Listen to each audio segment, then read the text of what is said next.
Medyo na-stress na ako, guys. Mga namaba sa akin, mga nagbabanta sa akin, guys. Hinahanap ko na si Manong Rider para matapos na yung problema. Wala na yung mga mambabash. Napatawad pala sa'yo, Manong Rider, sa nabasa ako. Ako po humingi ng paumin sa inyo. Gusto po kayo makamit.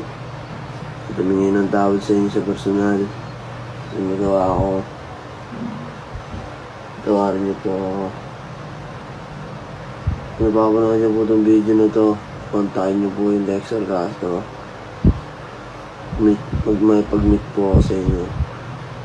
Kasi po masyado na rin po kasi ako na-stress sa mga nagbabanta sa akin. Hindi ko na rin po talaga kaya. Hindi ko na alam gagawin ko rin talaga. Lagi kong iniisip.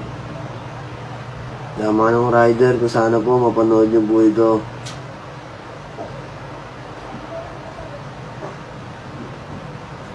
Mapanood niyo po itong video na to.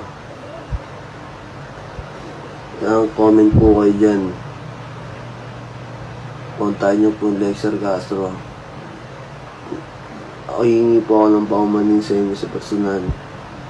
At hindi lang po yun, bibigyan ko rin po kayo ng helmet. Pati kapote para po sa inyo. Wala pong mabalubag-lobog doon.